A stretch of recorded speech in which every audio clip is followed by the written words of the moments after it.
That's the level of Ahavas Yisroel. That's not just cardiac. It's not just I feel bad, I hurt. And then we have this other level of Ahavas Yisroel. I wish I could do something with them. I just won't feel that I can do it now because I'm too busy and I'm too this. And I never heard somebody say I'm too busy to put on tefillin in the morning. I never heard somebody say I'm too busy to keep Shabbos. I never heard somebody say any other mitzvahs. I say in the Torah that I'm too busy.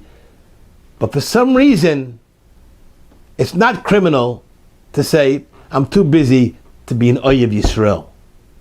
To help somebody, another Yid, v'ahavta l'reacha kamoicha.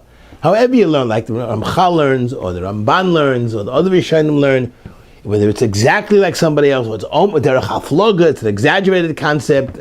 Actually, nobody could love themselves like somebody else. Nobody could love somebody else like love themselves. Whether it's exaggerated, whether it means kamoicha mamish, like the Ramchal says, whatever it is, we don't come close enough to that at this time, Bismanenu, at our time, to merit the building of the Beis HaMikdash. The Chafetz Chaim writes that the Avon Ikri, the main sin that we are committing today, that's holding back, that's keeping us away from Simchas Olam, from an eternal happiness of Bias HaMashiach, is Sinas Chinam, senseless hate.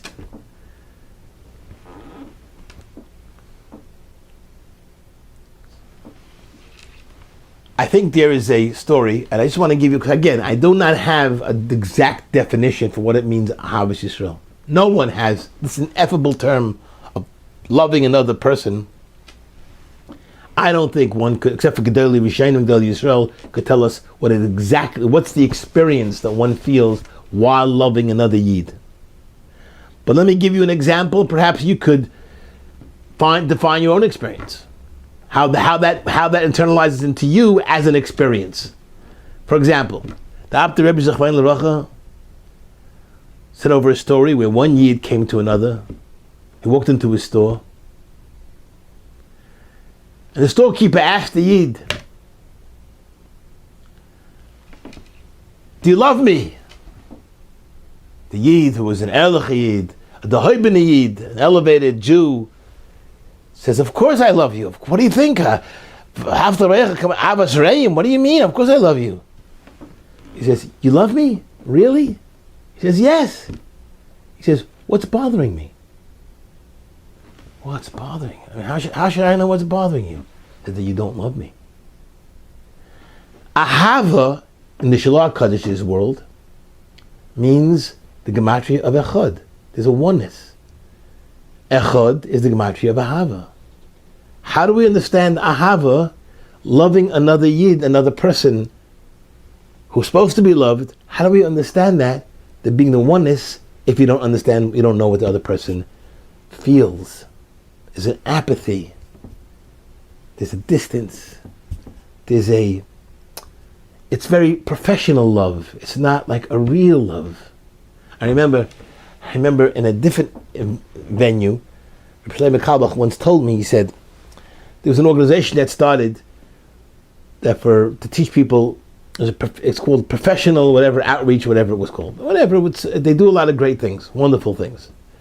Rabbi Leib once told me, in the genesis of this, that organization, he said, "Rabbi Leib, what we need is non-professional love.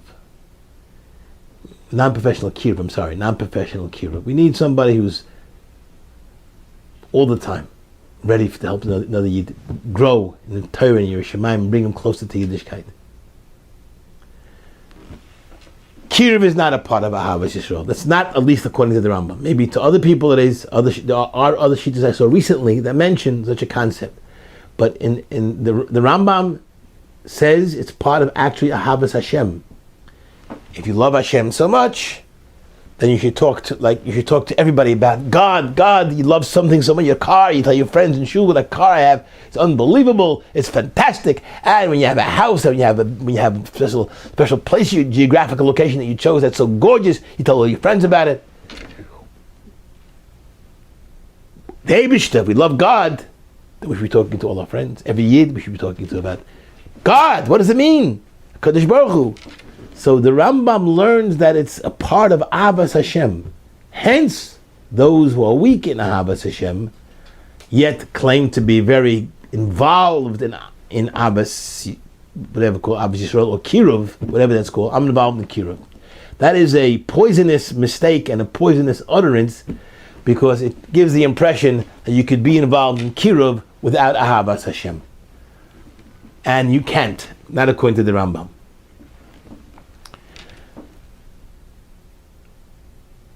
This story I mentioned to you before about, do you know what's bothering me? I think we're at a different level today, unfortunately. It's painful to say it. I don't ask you anymore if you know what bothers me. I ask you if you care to know what's bothering me. Do you care enough to know what's bothering your neighbor? Do you care to know and understand, crawl into the space of his feelings, his depressed feelings, his or her anguish, suffering? Do we know what a yasam feels like? Do we know what a almana feels like? We don't. We can't know. We can never know. But do we know that we don't know? And try to understand. Understand, not feel, but try to understand what that means. That loneliness, that isolation of no one else feeling what I feel. No one else feels that.